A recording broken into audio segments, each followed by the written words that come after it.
오늘은 때를 기다리며 준비하시는 예수님이란 제목으로 함께 말씀 전합니다. 사랑하는 성도 여러분, 여러분은 어떤 때 가슴이 설레십니까? 내 가슴은 언제 설레나요? 한 청년에게 물었습니다. 너는 언제 가슴이 설레? 그랬더니 이렇게 얘기하더라고요. 고기란 단어만 들으면 마음이 막 가슴이 설렌대요. 고기. 우리 청년들이 고기를 얼마나 좋아하는지 좀 알 것 같아요. 어떤 분은 좀 분위기 있게 얘기합니다. 커피 향기가 내 손에 들려 있을 때 나는 설렙니다. 아침마다 손에 들린 커피 한 잔에 마음을 설레면서 시작하는 또 한 주를 하루하루를 이야기하더라고요. 예전에 있었던 교회에서는요, 늘 가슴에 로또 복권 한 장을 품고 다니는 분이 계십니다. 그 남자분에게 물었어요. 아니, 그게 됩니까? 그랬더니 이렇게 대답하시더라고요. 안 되죠. 아니요, 안 되는 걸 왜 품고 다니세요? 그랬더니 이렇게 얘기합니다. 목사님, 이거 하나 넣고 살면 일주일 내내 가슴이 설렙니다. 목사님도 하나 사드릴까요? 그러시더라고요. 물론 교회 오신 지 얼마 안 되신 분이기에 그런 줄 압니다. 사람마다 설레게 하는 것이 다양하더라고요. 그러면 저는 뭘로 설렐 것 같으세요? 저는요, 잘 모르시는 것 같은데 성도들에게 꼭 살아 역사하기를 소망합니다. 일주일 동안 또한 이 말씀을 준비하면서 성도들을 대할 때마다 늘 기도하고 올라옵니다. 주님, 제 설교가 모든 성도들에게 쉽게 들리게 하여 주십시오. 그래서 하나님, 그 마음속에 마치 로또 복권 하나를 품고 설렘으로 일주일을 사는 그분처럼 하나님 말씀 하나 붙들고 사니 이렇게 설렐 줄가 있을까요? 그런 마음을 듣는 것이 제 소원입니다. 주님, 도와주세요. 그렇게 이 자리에 서기 시작한 때부터 단 한 번도 매주마다 이 기도를 빼먹은 적이 없습니다. 그런데요, 오늘 말씀을 보면 제자들에게는 말씀이 하나도 안 들리는 것 같아요. 말씀이 매일 어렵기만 합니다. 아니, 말씀에 대한 거부감만 더 생기기 시작해요. 제가 지난주에 이런 말씀 드렸습니다. 구원은 뭐냐? 이 땅의 시선을 저 하늘로 옮기는 것이 구원이라고 말씀드렸어요. 이 땅의 시간만 바라보던 자가 하늘의 시간을 바라보며 하나님의 때를 살아가고 주님이 오실 그날을 준비하며 하루하루를 값지게 살아가는 것이 구원받은 자의 삶이라고 말씀드렸습니다. 우리가 전에 보았던 요한복음 6장 27절은 분명하게 이렇게 말씀하십니다. 요한복음 6장 27절, 썩을 양식을 위하여 일하지 말고 영생하도록 있는 양식을 위하여 하라. 이 양식은 인자가 너희에게 주리니 인자는 아버지 하나님께서 인치신 자니라. 그러나 이 말씀이 오늘 집사님처럼 아멘으로 다가오는 것이 아니라 그때 이 말씀을 들었던 사람들은 다 마음이 불편했다는 거예요. 콕 찔러 아야 했는데 그 말씀으로 그래, 정신 차려야지, 다시 한번 점검해야지가 아니라 내가 먹기 위해, 내가 배부르기 위해 교회에 나오고 있고 내 기도가 항상 기도하는 것들이 당장 먹고 사는 일에, 당장 내 문제 해결에만 국한되어 있는 그 모든 찔림이 오히려 그의 인생을 바꾼 것이 아니라 이 말씀 참 어렵네 하는 마음으로 거리감만 만들더라는 거예요. 그러나 주님은 그 불편한 양심에게 이렇게 말합니다. 인생을 그런 시간에 쓰지 말거라. 우리의 마음을 콕 찌르며 말씀하신 그 말씀대로 살라는 것이 오늘 나의 가르침이다 라고 말씀하십니다. 60절, 콕 찔린 자들이 이렇게 말합니다. 제자 중 여럿이 듣고 말하되 이 말씀은 어렵도다. 지키기도 어렵고 듣기도 어렵고 다 어려워. 아니, 누가 들을 수 있겠어? 그 결과 66절, 지난주의 제목이었죠. 그때부터 그의 제자들 중에 많은 사람이 떠나가고 다시 그와 다니지 아니하더라. 이탈자가 생겼더라. 그래서 결국 그 주변에 있는 12제자에게 주님은 이렇게 질문하십니다. 너도 가려느냐? 너도 저들처럼 나를 떠나겠느냐? 이게 지난주의 말씀이었습니다. 그런 분위기에서 7장으로 넘어왔습니다. 이제부터 본격적으로 적대감을 품은 유대인들의 칼날을 가는 시작을 알리는 분위기가 있습니다. 1절 말씀 보세요. 오늘 본문의 1절입니다. 그 후에 예수께서 갈릴리에서 다니시고 유대에서 다니려 하심은 유대인들이 죽이려 함이로라. 아니, 저 청년이 무슨 자신이 하나님과 동등된 자라고 말하는지 모르겠어. 지금 이 요동이 일어나는 것 봐. 다 저 사람 때문이야. 저 사람 때문에. 왜 잔잔한 호숫가에 돌을 던져? 왜 내 마음을 찌르냐고. 결국 시성 모독죄로 범죄자로 정죄합니다. 그들은 예수님을 잡아 죽이려고 합니다. 이 위태로운 때에 예수님의 마음을 누구보다 이해해주고 예수님의 존재를 누구보다 인정해주고 누구보다 힘을 줘야 할 가족들, 곧 형제들이, 예수의 형제들이 오히려 더 큰 의문을 갖고 선봉에 서서 이 모든 것을 부인했다. 그것이 7장의 내용입니다. 믿었건만, 아니 그래야 된다고 생각했건만, 예수님이 하나님의 아들이라는 것을 가장 믿기 어렸던 사람은 누굴까요? 바리새인이요? 사두개인이요? 아니요. 예수님의 친동생들이었습니다. 함께 살아오며 함께 지내왔던 예수님의 제자들은 예수님에 대하여, 그가 말하는 것에 대하여 가장 어려웠다는 거예요. 2절 말씀입니다. 유대인의 명절인 초막절이 가까운지라. 출애굽기 23장에 보면 유대인들이 반드시 지켜야 할 3가지 절기가 있어요. 무교절, 맥주절, 수장절. 특별히 이 수장절이라는 것이 초막절이라는 다른 이름으로 불렸습니다. 어떤 날이냐? 하나님께서 이스라엘 백성들을 출애굽시키신 후에 광야에서 거주하며 그 초막을 짓고 장막을 쌓았던 그 시간들 동안 너에게 어떻게 하였더냐? 그것을 기억하라. 여기까지 인도하신 하나님을, 그 광야 땅에서 너를 살려내신 하나님을, 구원하신 하나님을 기억하란 말이다. 이 절기 또한 한 해 동안 하나님께서 얼마나 풍성한 수확을 너에게 주셨더냐.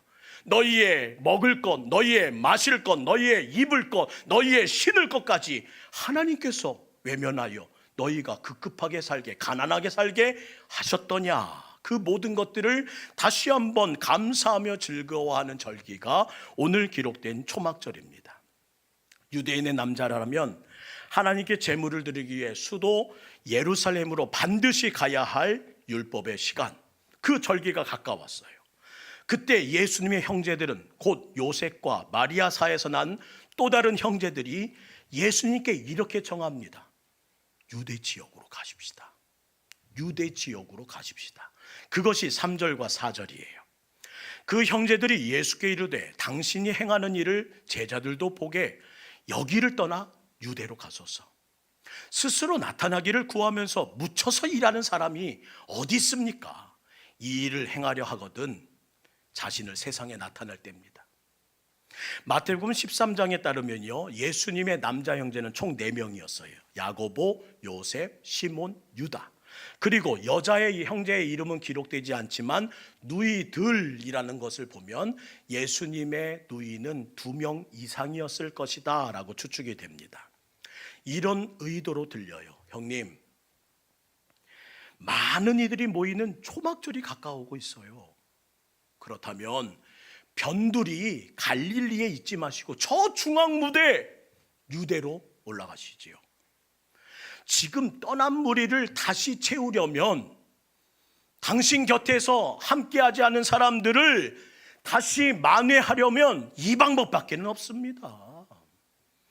사실 복음서를 보면 요셉과 마리아 사이에서 난 예수님의 형제들은 예수님이 그리스도이심을 언제 비로소 믿게 되느냐, 끝까지 못 믿다가 하나님의 아들이란 사실을 부활하고 나서야 비로소 알게 되었다고 합니다. 한번 그때의 이야기를 좀 제가 상상력을 동원해서 풀어볼 테니까 한번 동의하실지 풀어보세요. 생각해 보세요. 어느 날 갑자기 형이 이렇게 말합니다. 나는 하나님의 아들이요. 지금 같이 밥 먹다가 같이 생활하던 그 생활을 멈추고 어느 정도 때가 되니 이렇게 말합니다. 나는 하나님의 아들입니다. 그러면 동생들이 뭐라고 하겠어요? 형님아, 어디 아프나? 메시아를 가장 믿기 어려웠던 것은 33년 동안 예수님과 함께 살아왔던 동생들이었을 겁니다. 동생 가운데 가장 큰 동생이 야고보였어요. 그런데 형님이 어느 날 사라집니다. 자꾸만 사라져요. 어디 갔다 왔냐고 하면 말씀 전하러 갔다 왔대요. 어디 갔다 왔냐면 하나님의 거룩한 하늘나라를 전하고 왔대요. 다 좋아요. 그런데 형님 좀 없어지지는 마. 엄마 걱정하셔. 또 없어졌습니다. 동생들아, 형님 좀 찾아봐라. 그런데 동네 구석구석을 다 뒤져도 예수님, 형님의 그림자조차 보이지 않습니다. 어머니께 전해요. 어머니, 큰일 났어요. 형님이 또 가출했는데 이번엔 완전 집을 나갔나 봅니다. 온 동네를 동생과 뒤졌는데 형님이 안 보여요. 하루가 지납니다. 이틀이 지납니다. 일주일이 지났습니다. 한 달이 지났습니다. 그래도 형님의 그림자조차 안 보여요. 그러던 40일이 지난 어느 날 자기 형님과 비슷한 사람이 동네 입구에 나타났다는 거예요. 야고보가 제일 먼저 뛰어갑니다. 분명 자기 형님인데 완전히 해골 모습을 가지고 나타났어요. 그런데 이게 웬일이에요? 눈빛은 이전보다 더 총명하고 이전보다 더 반짝이기 시작합니다. 걷는 모습을 보면 분명 형님인데 하는 말은 이전보다 더 달라졌어요. 오리를 가자 하거든 너희들은 십리를 가거라. 오른뺨을 때리거든 너희들은 왼뺨을 대거라. 한 번도 들어보지 못했던 윤리적이고 철학적이고 깊은 메시지를 전합니다. 사람들이 그 말을 듣자마자 웅성웅성거려요. 메시아 아니야? 메시아가 나타난 거 아니냐고. 지금까지 이렇게 깊은 메시지를 전한 사람이 어디 있었어? 거리는 술렁거리기 시작합니다. 맞아. 우리가 기다리던 메시아가 오신 거야. 사람들이 막 흥분하기 시작해요. 그때 그 모습을 옆에서 보고 있던 야고보가 어떻게 했을까요? 웃기지 마. 우리 형님이야. 우리 형님이라고. 예수님이 귀신 들린 자를 명령합니다. 귀신아, 물러가라. 귀신이 떠나가요. 사람들은 흥분합니다. 야, 이런 능력, 이런 권세 본 적 있어? 없었지. 메시아 맞아. 그때 한 사람만 부인해. 누구요? 야고보. 아니, 우리 형님이라도. 아니야, 메시아 아니야. 우리 형님이야. 다른 사람은 다 믿어도 동생 야고보는 못 믿습니다. 온 동네가 떠들썩해요. 기적이 일어납니다. 그런데 예수님이 기적을 일으킨 다음에 꼭 이상한 말을 해요. 눈먼 사람의 눈을 뜨게 하고 이렇게 말씀하십니다. 나는 세상의 빛이다. 눈을 뜨게 한 건 알겠는데 또 이상한 말을 하는 거는 이해가 안 되는 거예요. 왜 자기가 세상의 빛이야? 기적에서 떠들떠있던 그 들떠있던 모든 말이 그 한마디 때문에 찬물을 끼얹는 것처럼 냉랭해집니다. 오병이어의 기적을 통해서 5,000명을 먹이셨어요. 흥분합니다. 또 이제부터 먹고 사는 길이 열렸다. 제2의 모세가 나타났다. 광야에서 만나로 먹이셨던 그 하나님이 하나님의 메시아를 보내셨다. 우리 모두 왕으로 삼읍시다. 분위기가 술렁거리고 인기가 급상승해요. 그런데 예수님의 마지막 이상한 말을 또 하십니다. 나는 생명의 떡이다. 나를 먹으라. 나는 너희를 구원할 피다. 이것이 너희의 음료가 될 것이다. 뭐라는 거야? 좀처럼 이해할 수가 없어요. 예수님은 기적을 끝내주시기에 꼭 이 말까지 하십니다. 나를 본 자는 하나님을 본 것이다. 나로 말미암지 않고는 하나님 나라에 갈 수 있는 자가 없다. 순간 사람들이 메시아인 줄 알고 있다가 감정이 격분하고 이제는 돌을 집어들어 던질 추세를 합니다. 야고보가 급히 형님에게 카톡을 보내요. 형 좋아. 요즘 뜨고 있어. 요즘 검색 순위 1위고 이슈가 되고 있단 말이야. 그런데 제발 하나만 부탁할게. 하나님과 내가 같다는 말만 하지 마. 그 말하면 형님 죽는다니까. 지금 사람들이 그것 때문에 형을 죽이려는 칼을 갈고 있어. 알잖아. 우리는 요셉의 아들이지 무슨 하나님의 아들이야. 사랑하는 성도 여러분, 갈릴리에 숨어있지 말고 유대 지역으로 올라가라는 그 말은 떠나간 무리들을 다시 불러 모을 만회의 찬스였다는 거예요. 그들에게 보기에는. 형님아, 지금 하는 일을 계속할 거라면 이왕이면 사람 많이 모이는 곳에서 하자. 이렇게 변두리에서 하지 말고 중앙 무대로 가자고. 아니면 때려치고. 이러다 죽는다니까. 지금 동생의 마음은 뭐예요? 그만 때려치라고. 5절 그 이유를 이렇게 기록합니다. 함께 읽죠. 시작. 이는 그 형제들까지도 예수를 믿지 아니함이로라. 형제들은 내가 예수를 잘 안다는 생각 때문에 예수님을 받아들이는 믿음의 장애물을 만났습니다. 형제들은 내가 그분의 가족이라는 이야기 때문에 지금 넘어갈 만한 그 모든 상황에 넘어가지 못한 채 발길을 멈춰 세웠습니다. 오히려 핍박은 가족으로부터, 가까운 자로부터 오는구나. 이것은 부인할 수 없는 사실이었기 때문입니다. 어린 시절부터 함께 자랐는데요. 하나님의 아들 신이라고요? 도저히 나는 못 믿어요. 잘 알기 때문에. 우리들은 이런 질문을 던집니다. 그러면 언제 믿게 하시려고요? 언제 보여주시려고요? 예수님의 때는 지금 초막절이 아니래요. 그럼 언제예요? 6월절이 지금 예수님이 기다리는 때입니다. 나는 6월절에 내 피를 쏟아 저 십자가에서 이 모든 일을 완성할 것이다. 아직 때가 되지 않았다. 예수님 말씀하세요. 6절입니다. 예수께서 이르시되 내 때는 아직 이르지 아니하였거니와 너희 때는 늘 준비되어 있느니라. 하나님의 뜻을 이루는 때, 십자가 순환을 당해야 하는 6월절. 그러나 지금 당장 내가 원하는 것은 초막절 이때를 하나님의 때로 삼아주시면 어떨까 하는 제언. 사랑하는 성도 여러분, 이것이 우리의 갈등 아닌가요? 인간이 요구하는 시간과 예수님이 진행하는 시간과의 간극이 있더라는 거예요. 우리 인생이 왜 어렵습니까? 내가 요구하는 시간과 하나님이 진행하는 시간이 다르기 때문이에요.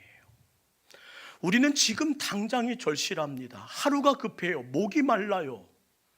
지금도 간청합니다. 주여, 내가 지난 일주일 동안 기도한 거 못 들으셨습니까? 내가 내 건강을 위해, 내 자녀를 위해, 내 손주를 위해, 내 가문을 위해 얼마나 많은 기도를 했고, 내가 평생 지금 85년 동안의 내 기도 가운데 단 한 번도 교회 부흥이라는 이 단어를 빼놓은 적이 없는데, 하나님 대체 그때는 언제인 건가요? 근데 주님은 명확히 말씀하신 거예요. 그건 네 시간표고, 예수님의 시간표는 아직 때가 아니래요. 나 죽겠다니까요. 나 죽고 나서 하실래요? 예수님은 십자가를 지기 위해 이 땅에 오셨고 그 전에 하실 일을 아직 남아있다고 말씀하십니다. 지금 주님은 그때를 기다리고 계시고, 근데 너희는 그때를 모르는 거야. 나 죽을까 봐 지금 갈릴리에 숨어 있는 게 아니고, 유대인들이 두렵고 저 십자가가 무서워서 이곳에 머무는 것이 아니라, 인간의 요구하는 시간과 우리 하나님이 진행하시는 그 시간의 간극 때문에 그때를 이루기 위해 나도 오늘도 참고 있단다. 나도 기다리고 있단다. 너희를 사랑하는 마음으로 그 모든 간극을 줄여가며 오늘 하루하루 기도하는 내 마음이 얼마나 아픈지 알겠니? 오늘 본문은 그거를 우리에게 말씀하고 싶으신 거예요.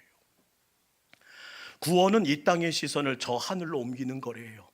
이 땅의 시간만 바라보던 사람들이 하늘의 시간을 바라보는 거래요. 우리의 과제는 믿음의 눈을 들어 누구의 시간표에 내 인생의 포커스를 옮겨가고 있느냐를 확인해야 된다는 겁니다. 사랑하는 성도 여러분, 내 인생의 포커스, 내 인생의 내비게이션의 마지막 장소는 지금 현재 뭐라고 찍혀 있나요? 하나님의 시간표에, 하나님의 목적지에 찍혀 있는 그것이 바로 참 신앙이라고 말씀하신다는 겁니다. 이게 안 되면 신앙이 서질 못한대요. 우리 예수님의 동생들은 장소가 중요했어요. 이 변두리 갈릴리에서는 안 돼요. 저 중앙 무대가 필요하지요. 이 장소 때문에 안 되는 거라고요. 오늘 우리도 그 마음 때문에 살아가고 있지 않습니까? 이 지역에서는 부자 못 돼. 그래서 집을 찾아 우리는 떠났습니다. 이곳에서는 큰 집 못 만들어. 그래서 오늘의 그 자리를, 그 집을 지키기 위해 내 평생을 달려왔습니다. 이 재정 갖고는 내가 우리 자녀들에게 뭘 남겨? 그래서 그 중요한 모든 시간을 그래도 자녀들에게 남겨줄 자산을 만들려고 여기까지 달려왔습니다. 그러면서 우리가 잃어버린 것이 있어요. 집은 보이는데 그동안 시간을 못 봤어요. 내 시간이 벌써 이렇게 됐네. 집 하나는 멋지게 만들어 놨는데 내 시간이 이렇게 된 줄 몰랐어요. 많진 않아도 그래도 줄 수 있는 돈은 만들어 놨는데 내 생명이 지금 어디로 가고 있는지를 못 보고 있어요. 믿음 있는 삶이란 장소를 얻기 위해 내 중요한 시간을 낭비하지 않는 것. 지금 이럴 시간 아닌데, 이럴 시간 아닌데. 믿음의 삶이란 소중한 내 인생의 시간을 하나님께 드리기로 작정하였고, 이 장소 예배당을 또한 복음을 모르는 자들을 선택하며 살기로 하나님 앞에 서원했던 신앙의 첫걸음은 아니었는지요. 하나님의 뜻대로 살기 위해 이게 구원받은 자의 마땅한 삶이기에 천부여 의지없어 손들고 옵니다 부르며 내 인생의 뜻을 하나님께 고정하겠다고, 포커스는 오직 예수 한 분으로 충분합니다. 나는 예수님께, 우리 하나님께 내 인생 전부를 걸었습니다 하며 시작했던 우리의 걸음은 아닌지요. 그런데 언제부터인가 그 목적이 다 달라진 것 같아 보이기만 합니다. 예수님은 왜 미움을 받으셨습니까? 인간이 요구하는 시간과 예수님이 진행하는 시간 사이의 간극 때문에 예수님을 미워했어요. 세상 원하는 시간대로, 저들의 뜻대로 움직이지 않는 사람들의 기분이 상했다는 겁니다. 왜 지금 안 해주시는데? 왜 지금 안 되냐고. 저들은 예수님의 시중을 받기를 원하셨습니다. 예수님을 잘한다는 생각으로, 나 예수님의 가족이야, 나 예수님과 친해, 나 예수님 믿은 지 오래됐어, 그 하나의 믿음 가지고 이제는 망령된 행동을 주님께 요구합니다. 그러니 나에게 맞춰주시라고요. 하나가 문득 떠오르더라고요. 무슨 표적이요? 예수님의 첫 번째 기적, 가나의 혼인잔치. 포도주가 떨어진 혼인잔치에 어머니가 말씀하십니다. 저들에게 포도주가 떨어졌다네. 그때 예수님이 어머니에게 정중히 이런 말합니다. 내 때가 아직 이르지 않았습니다, 어머니. 결국에는 포도주를 만들어주세요, 안 만들어주세요? 만들어주세요. 왜요? 예수님은 뭐 이랬다 저랬다 이렇게 왔다 갔다 하십니까? 안 되면 안 된다고 끝까지 가시든지, 되면 된다고 말씀하시든지. 저는 그 말씀을 읽으면 화가 나더라고요. 오늘 예수님은 분명히 말씀하십니다. 아직 내 때가 이르지 아니하였다. 이 일을 하는 나의 사명이 아니다. 그런데 왜요? 왜 또 오신 거예요? 고린도전서 14장 33절은 이렇게 기록해요. 하나님은 무질서의 하나님이 아니시오 오직 화평의 하나님이시다. 내가 보니 이 질서가 무너져 그 혼인잔치가 아예 망가질 것 같으면 하나님께서는 그 꼴을 또한 못 보신다는 거예요. 내가 가만히 이러다가 죽을 것 같으면 하나님께서 죽을 때까지는 가만히 보지 못하신다는 거예요. 어떻게든 하나님의 뜻이 있지만 그래도 그 모든 걸음을 우리에게 이끌어 가시는 하나님이시다. 사랑의 하나님이시다. 그 무질서를, 그 모든 불화를 다시 이끌고자 하시는 하나님. 많은 분이 아실 겁니다. 올해 들어 답답한 마음에 한 달에 한 번씩 기도원에 가고, 또 제가 배워야 할 선배 목사님의 금요 성령 집회를 가고, 꽉 차 있는 교회를 보면서 그곳에서 엉엉 울다가 왔어요. 엉엉 울다가 이제 화가 나더라고요. 왜요, 하나님, 왜요? 아니, 지난 6년 동안 이렇게 열심을 다했다면, 내가 성령의 바람이 동서사방에서 불어와 매주 예배자가 늘어날 하나님의 말씀을 선포하며 매주 매일매일 그 기도 잊지 않았잖아요. 하나님 보여주셔야죠. 느끼게 해주셔야지요. 제가 못 느끼면 우리 성도님들 가운데 느꼈다는 간증 하나라도 들려주셔야 되잖아요.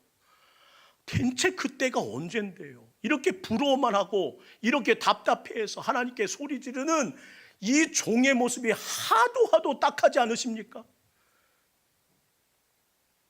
그런데 주님께서 이렇게 말씀하시더라고요. 때를 기다려. 때를 준비해. 나는 분명 그 때를 정하고 있단다. 저는 사랑하는 성도들에게도 부탁드립니다. 언제까지?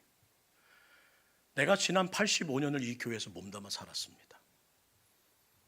우리 성도들 가운데 45년, 40년, 30년 근속 다 웃을 얘기들입니다. 다 그렇게 이 교회 지킨 사람이에요. 그런데요, 안 되던데요. 우리에게는 그때가 안 오던데요. 그때는 조차하고 아무 손바닥만한 구름 하나도 보이지 않던데요. 그러나 오늘 말씀을 가지고 하나님의 때를 기다렸으면 좋겠습니다. 때를 기다리며 준비하신 우리 주님이신 걸 잊지 말고, 낙심하지 말고, 좌절하지 말고 버텨내면서 하나님의 때를, 하나님의 은혜를 갈망하며 오늘 이 자리에서 우리 다음 주 85주년을 이번 한 주 더욱더 하나님의 때인지 내 때인지 내 시간표인지 하나님의 시간표인지 하나님의 거룩한 말씀인지 내가 주장하는 하나님을 바꾸고자 하는 내 궤변인지 다시 한번 물어가면서 하나님 앞에 지내는 한 주가 되었으면 좋겠습니다. 함께 읽었으면 좋겠어요. 마태복음 6장 9절부터 10절 시작. 그러므로 너희는 이렇게 기도하라. 하늘에 계신 우리 아버지여, 이름이 거룩히 여김을 받으시오며 나라가 임하시오며 뜻이 하늘에서 이룬 것 같이 어디에서요? 땅에서도 이루어지게 하소서. 아버지 하나님, 나는 하늘에 계신 아버지가 나의 하나님이신 것을 믿습니다. 하나님의 이름을 거룩하게 세운 동북교회 되라고 그 일찍이 그 역사 가운데 이곳에 심으신 하나님의 교회가 아닙니까? 나는 주님 오시는 그날까지 하나님 나라, 하나님 복음 전하고자 주님께서 선택하여 이 자리를, 어떤 분은 70년을, 어떤 분은 40년 이상을 지켜오며 마라나타 주 예수여 오시옵소서 부르며 주님을 예배하고 있는 예배자입니다. 내가 기도합니다. 하늘에서 이루고자 하셨던 하나님의 뜻을, 하나님의 시간표를 이곳에서도 하나님의 때에 하나님의 방법으로 이루어지게 하옵소서. 하나님의 거룩한 마음 가지고 좌절과 낭만과 그 모든 것을 내려놓은 것이 아니라 오늘 이 말씀을 가슴에 놓고 저와 여러분이 앞으로 85주년 이후에 더 설레는 마음으로 살아가는 앞으로의 예배가 있길 주의 이름으로 축원합니다. 우리 시간 주신 말씀 가운데 여러분의 마음을 놓고 한 것이 있다면 우리 시간 잠시 그 말씀 놓고 기도하지요. 여러분의 소망이 필요한 교회입니다. 여러분을 설레게 하는 말씀을 신뢰하는 예배자가 필요한 교회입니다. 많은 사정과 여건이 있지만 그럼에도 모든 것을, 세상을 향한 시선을 교회로 바꿔야 하며 여러분의 인생의 내비게이션, 그 목적지의 이름을 다시 한번은 수정해 주셔야 할 때는 아닌지요. 다시 한번 주님의 은혜 가운데 주신 말씀 붙들고 우리 시간 입술을 열어 간절한 마음으로 기도하겠습니다. 사랑의 하나님, 주님의 크신 은혜와 도우심으로 우리의 모든 마음을 이끌으신 하나님, 교회가 무질서하며 화평하지 못하는 그 모든 모습에 주님은 간섭하여 일하신다고 하셨사오니 행여나 우리의 간청까지도 주여 들으셔서 외면치 마셨소. 그때까지 버텨내지 못하는 우리의 삶을 주여 다시 한번 이끌어 주시고 하나님을 바라볼 수 있는 마음을 더하여 주시옵소서.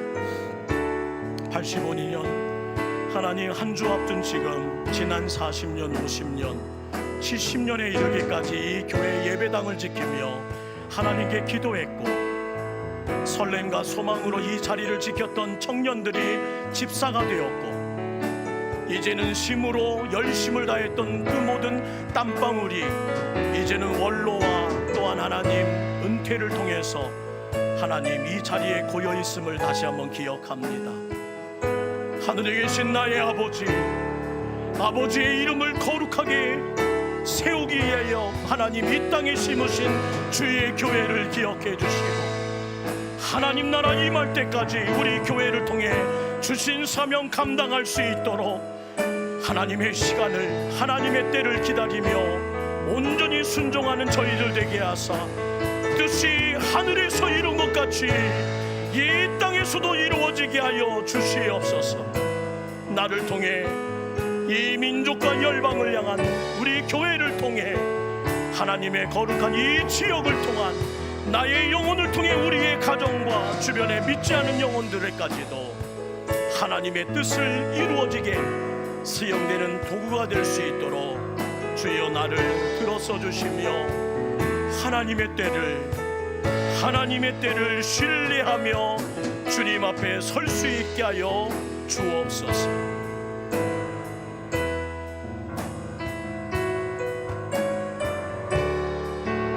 아버지 원합니다. 그때까지 기다립니다. 하늘의 문을 여소서, 이곳을 주목하소서. 주를 향한 노래가 거지지 않으니 하늘을 열고 보소서. 이곳에 임재하소서. 이곳에 임재하소서. 주님을 기다립니다. 기도의 향기가 하늘에 닿으니 주여 임재하여 주소서. 이곳에 오소서. 이곳에 앉으소서. 이곳에서 드리는 예배를 받으소서. 주님의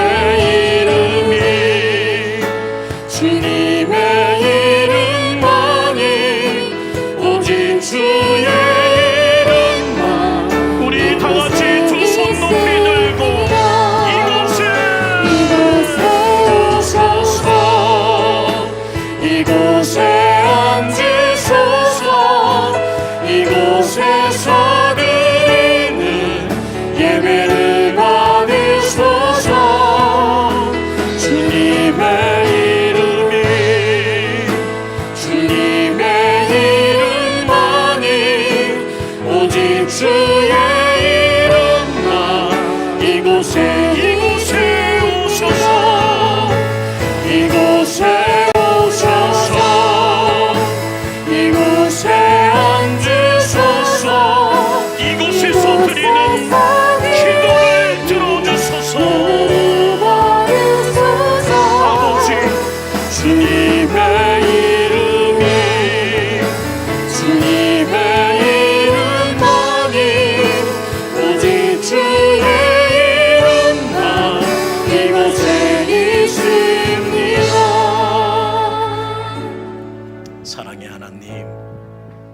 예수님의 속상한 마음, 예수님의 끓는 마음, 다른 사람들은 다 몰라줘도 같이 지내왔던 가족들은 알아줘야 하는데, 내가 너와 같이 살아온 시간이 얼만데, 지난 85년을 내가 너와 함께 동행하며 여기까지 왔는데 왜 그렇게 내 마음을 모르나?